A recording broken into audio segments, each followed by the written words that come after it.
one.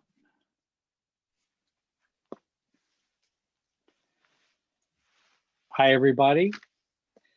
My name is Jerry Wise, and we are continuing with our series on the principles of self-differentiation. I want to welcome my associate and friend, Yitz Goldberg, who also works here at Jerry Wise Relationship Systems. And he sees clients as well as I do and other staff members. And we try to help people to grow in using systems understanding of relationships and the world, and to grow through the practice and the ongoing practice of self-differentiation. Thanks for joining today, Yitz. Thanks for having me. I'm happy to be here again. Please subscribe to this YouTube channel. Also become a member for $1.99 a month so that we can continue to do free videos for you. You can click join. If you don't have it on your phone, go to a PC and use that to subscribe or to join as a paid member. It would really help us out considerably. This is our principle number 10 of the principles we've been working on. And this one is entitled, Differentiation Requires Persistence and Pressing Through Resistance from Others. This particular principle comes out of a systems or family systems understanding of relationships. We are impacted by others, we impact others. And if we choose to grow or to become more self-differentiated, we want to see the lay of the land and how our responses and how our actions work and how we process ourselves in the system, how we function in the system. And whenever we choose to make a change or stand for self or become different, then the system is going to have some resistance to it. In fact, I had a note here. I thought I had. Because one of the things here it is. When we choose to differentiate, our differentness is a way of being that is felt by all. Our differentness is a way of being felt by all. And I think remembering that our differentness is not just in a silo or a stovepipe. Our differentness impacts the system and the relationship, the family, the group, the coworkers, any people that we are in relationships with. And so that difference is felt by all. And when it is felt by all are going to wonder, why are you being different? We would like you to not be different. We would like you to play your part, play your role, keep the mobile, which is the system, all the little pieces connected with string, keep the mobile intact with equilibrium or homeostasis. Let it just be. Don't move one of those pieces because it shifts everyone else as well. And when others feel that shift, they then will present resistance. And that's what we want to talk about today. Any thoughts, Jerry, on that? Yeah, when I think of persistence, when it comes to this work, so I'm thinking of someone who is trying something that they've never tried before with someone, and it doesn't really work well. And then they come back and they're like, yes, I've tried it and nothing happened and it didn't work. Now, when I think of the word persistence, when it comes to this work, it's not only the persistence of you versus the other person and what the other person is responding to what you're doing, but it's mostly your persistence against the resistance that the system is offering. So the system will resist the change. It's good to expect that, and it's about being persistent towards that resistance. It's just staying on what you believe is supposed to happen. It's you sticking to your principle. It's about you taking your stance, regardless if the other people are accepting the stance or agreeing with the stance or resisting the stance. And to me, that's where persistence comes in, because I don't really care if the other person agrees with me. I don't really mind if the other person accepts my stance. It's just me persisting and sticking to what I believe, regardless of what is happening around me. And because I understand a system's effect, I even anticipate resistance. So, and in some ways, welcome it, or at least am prepared for it. That I expect that. If I'm a scapegoat in a family, and I change the scapegoat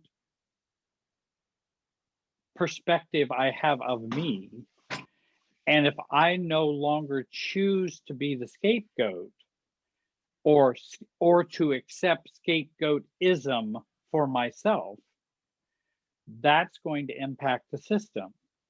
And then people say, well, how can you stop being a scapegoat if they're still scapegoating you? Well, what they're doing is they're wanting you to stay in that role and to be pinged and stay in that emotional process of you being the scapegoat. I can work on changing that process, whether they choose to scapegoat me or not. That I want to get the scapegoatism out of me, not go and make them stop scapegoating me, which is going to be probably really tough. And if you were to stop being the scapegoat, then, and here may be an example of me stop being the scapegoat. Well, and I'm just using this as an example. You don't have to use these words. I'm just using this to illustrate or to educate. Your parents call you and say, well, are you coming to the Christmas dinner? Are you coming to Thanksgiving dinner? Are you coming? It's the holidays at this point in the year, as we're videotaping right now. And well, I didn't get any invitation, and nobody told me when it was going to be. But I understand that, because I think I've kind of been the odd man out for a long time. But I'd be happy to come on this date, and I'll come for a couple hours and be with the family. By accepting what the system believes as what the system believes, I'm getting the scapegoatism out of me, because I just owned it. And I said, well, that's how the system views me. Okay. And now it has less of an impact on me, rather than resisting that role so much. So I'm getting the scapegoatism out of me. That, if you're going to treat me like that, I guess you're going to treat me like that. If you're inviting me to come, I can decide to come or not come. That's up to me. Yeah. Rather than me getting hurt, upset. Well, why didn't you invite me? You invited all the other siblings. Why didn't you do this? And I don't know why I'm always the one you don't contact, and I'm so mad at you for choosing favorites. And da da da da da. Now I'm just staying in the scapegoat role, which is the victim complaining role. The other role of accepting that, let's say, is a way of getting scapegoatism out of me. That I know that's what they're going to do, because that's the way the system is set up for any number of reasons. There may be a whole bunch of reasons I know, and maybe some reasons I don't even know why I'm the scapegoat. People ask, well, why was I chosen the scapegoat? Well, that's a complicated question. It could be an intergenerational decision. It may not be just your own family. You could be chosen as the scapegoat 3 generations back, and it falls to you. But getting the scapegoatism out of you is a way to interact with the family or people in a different way. Yeah, and it's not only being a scapegoat, but they could scapegoat me, but I don't have to be the scapegoat. And that's my point. Well said. They can scapegoat me. I don't have to be the scapegoat. That's right. And because that's a role that they want me to play.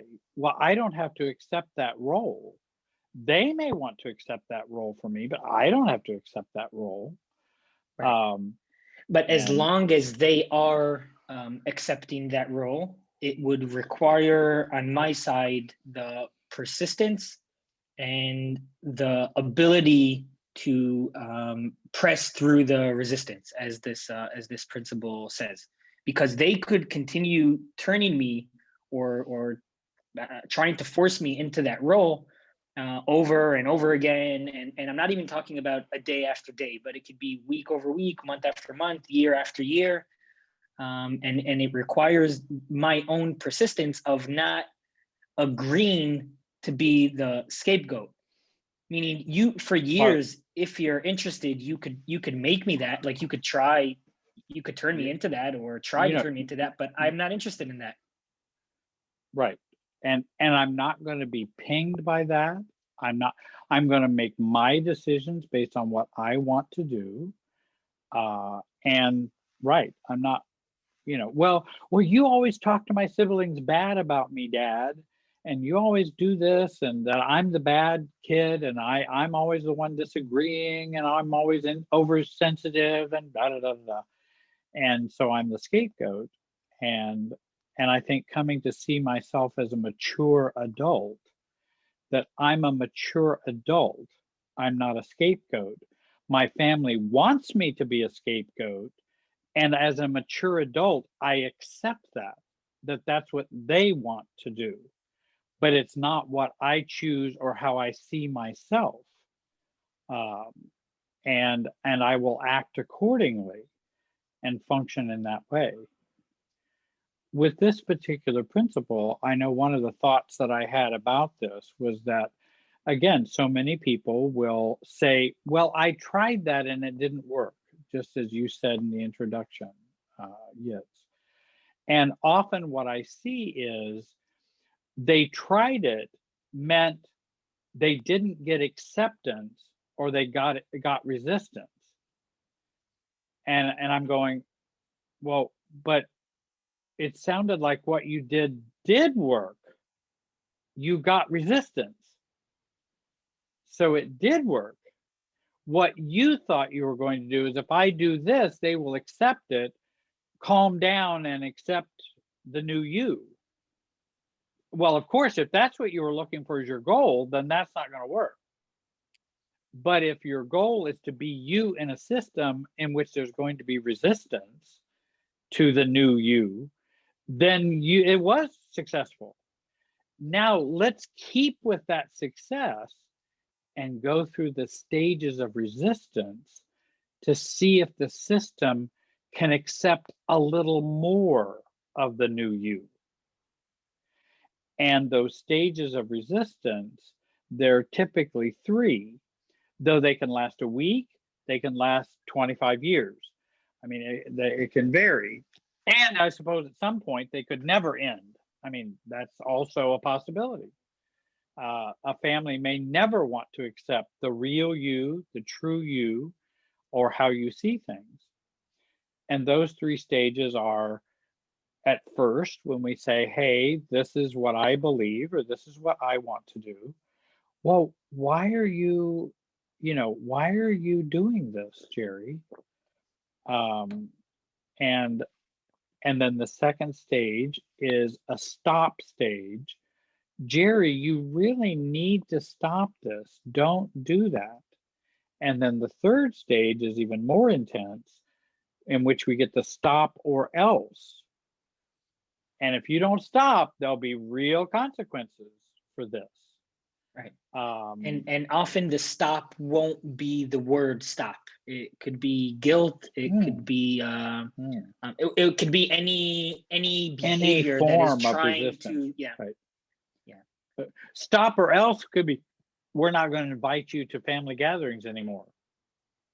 That's a stop or else, because now you've done the or else, and we're not going to. But they won't say stop or else, right? These are just the themes of those. Initially, it's a, what are you saying? This sounds different. Not sure I like this. Then don't do this. You need to stop, and then stop or else.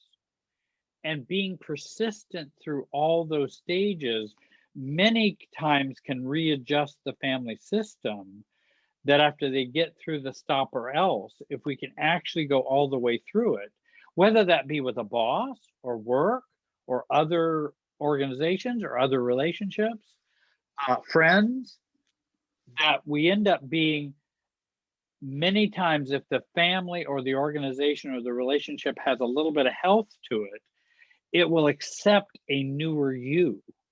Not fully, but at least, well, we've kind of come to accept kind of Jerry, that's the way he is.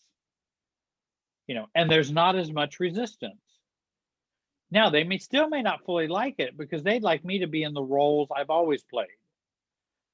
Everybody wants you to stay in your role, whether victim, scapegoat, golden child, whatever, mascot, lost child, whatever role has been picked for you, the one who's hard to get along with, the one who creates problems, the bad kid in the family, whatever the role is you were supposed to play.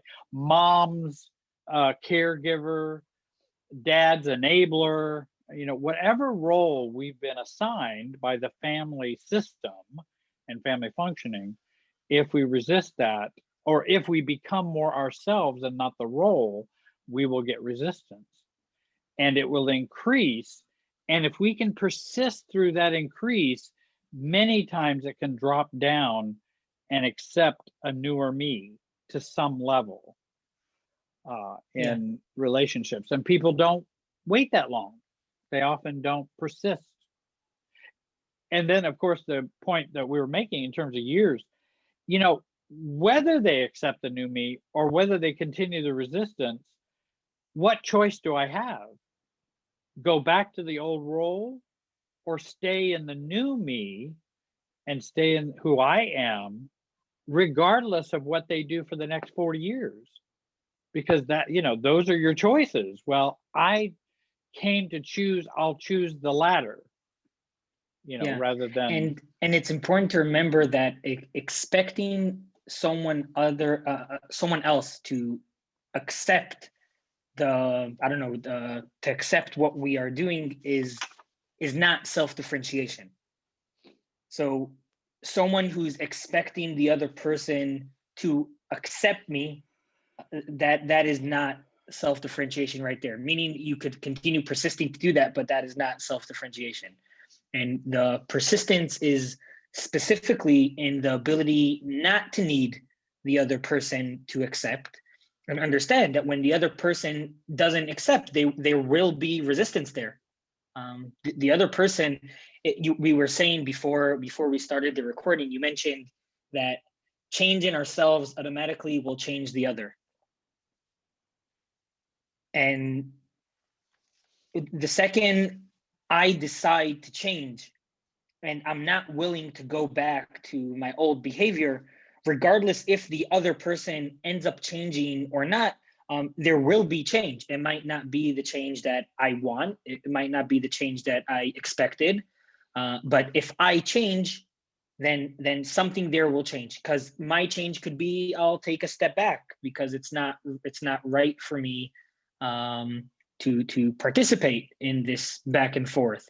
It might be setting a clearer boundary, and then obviously if I'm persistent with that, then the other person will need to adapt into that eventually.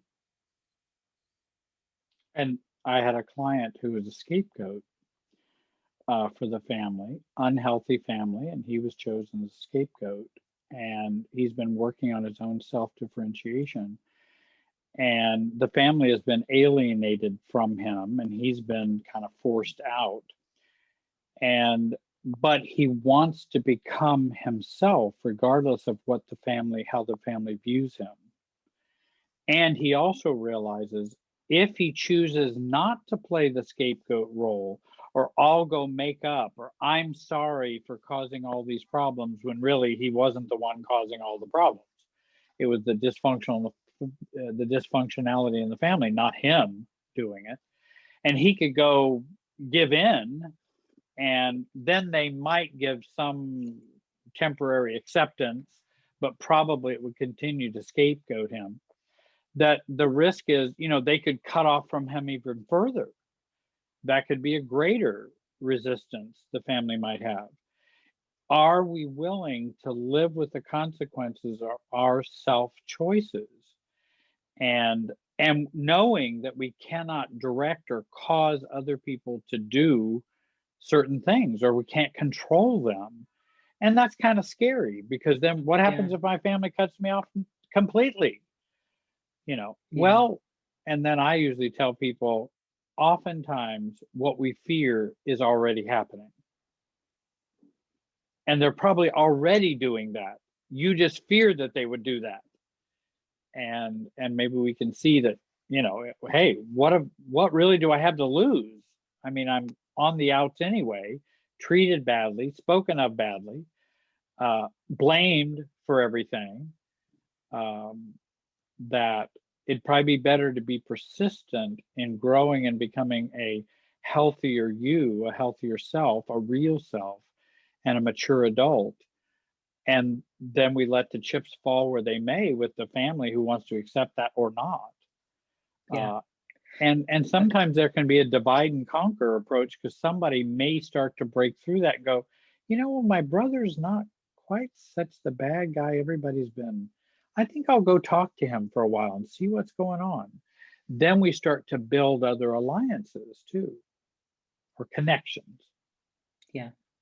I Yeah. interrupted you. And accept.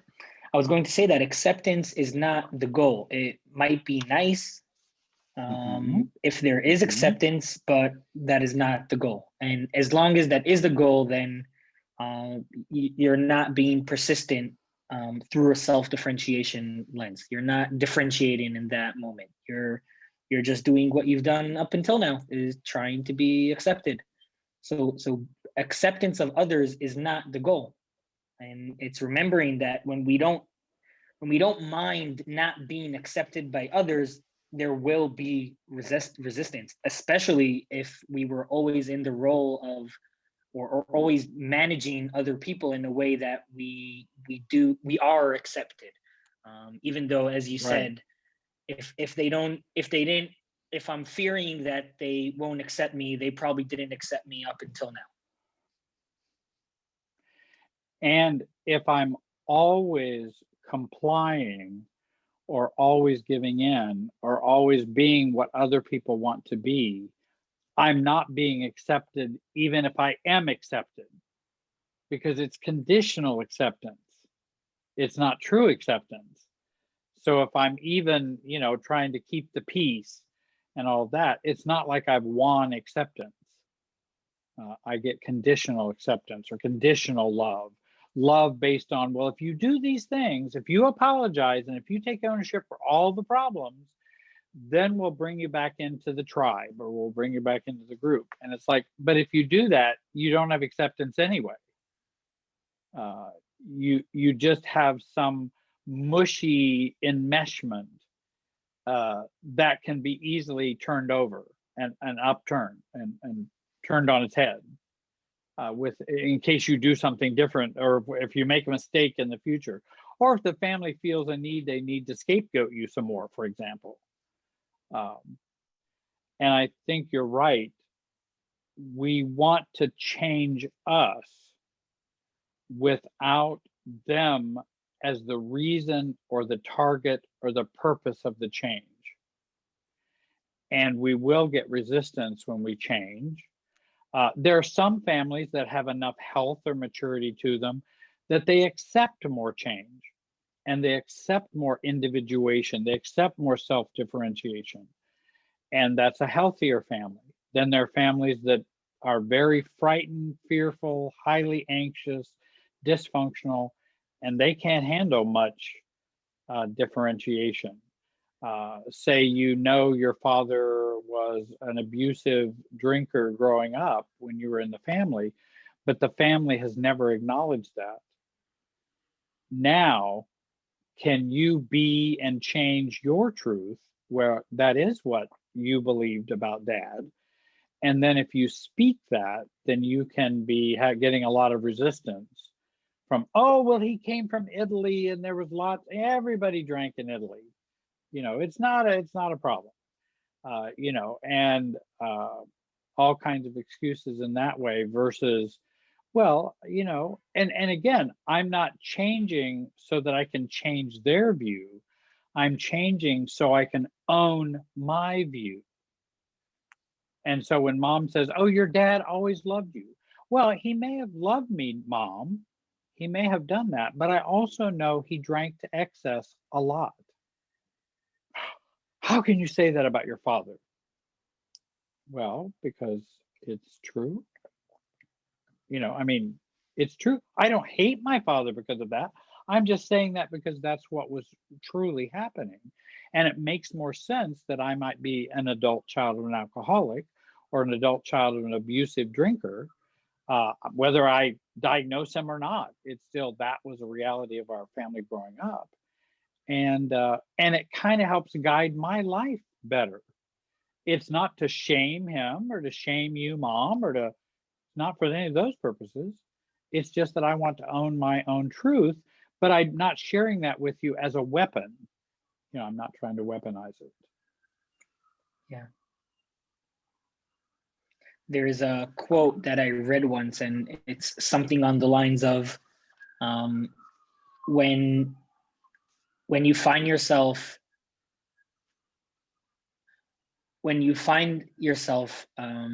thinking over time or saying over time or complaining that someone else is not willing to change, you are also not willing to change. And there's, to me, this is the persistence of, we could always say that the other people around us they won't doing accept what they're what doing. I believe, what I think, Right. how I feel, not being this, not being that, not taking on that role. They won't accept that, Jerry. Yeah. I Them know not that. changing says a lot more about my own change. Right. And where I am in that change. Yeah. And and I think what I think of is becoming more self-differentiated, which is self-aware, self-defined, and self-regulated. That will create resistance in a unhealthy system or dysfunctional family. That will create a lot of resistance. My point is, if we can go through the stages of resistance, we may find calmer waters on the other end. We may, not always, but we may. Or not. Or not. And also that there are some chances for introducing more calmness and more a sense of self in the system, which can be positive for the system. They may react negatively, but it could have a long-lasting positive effect if I'm bringing more self, more calmness, more authenticity, and sometimes more vulnerability to a system, can elevate the system. Yeah. And so there is an impact on others, but again, that's not the goal. It can't be the goal. The goal has to be because this is who I am. That's the goal. The secondary effects, we can hope for the best. And there are some evidence that there would be, but that's not why we do it. But that's not the goal, and it could be that there won't be the change that we expected on the other side, and that's why I emphasize the or not, because if there isn't, and if we don't see the change that we wanted to see, then on the other side of the or not, from a self-differentiated point, there's more persistence. Right. So that's not a reason to let go and say, I'm not doing this anymore, it's not working. But from the differentiated lens, there's more persistence on the or not. There's more persistence in the place where there is resistance, regardless how long these three stages would last. For some people, it might last for a whole lifetime in some families. And I like Brene Brown's book when she talks about vulnerability, shame. Daring Greatly is one of her books. And she's talking about that daring greatly, regardless of what the system. And Brene Brown is a systems thinker.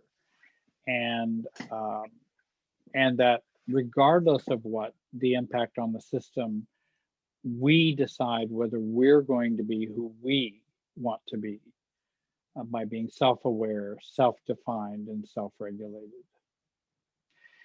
Any other comments you want to make today, Yitz, before we close?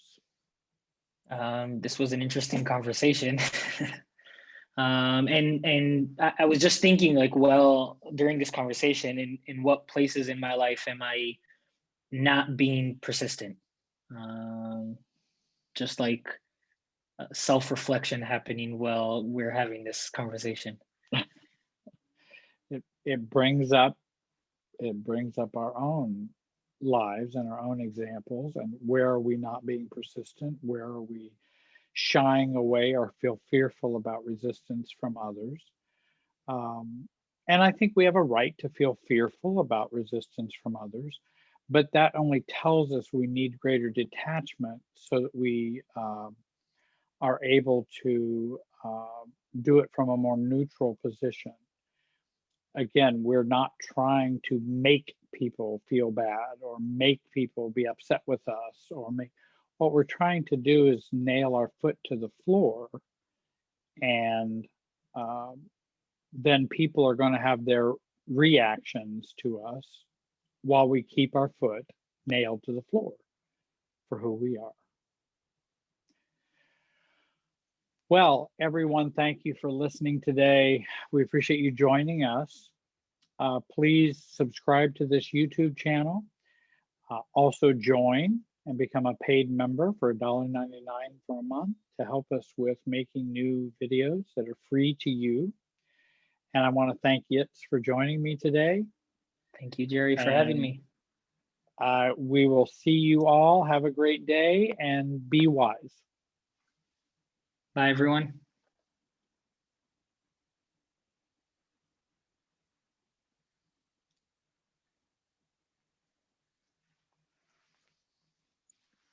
Were you not recording?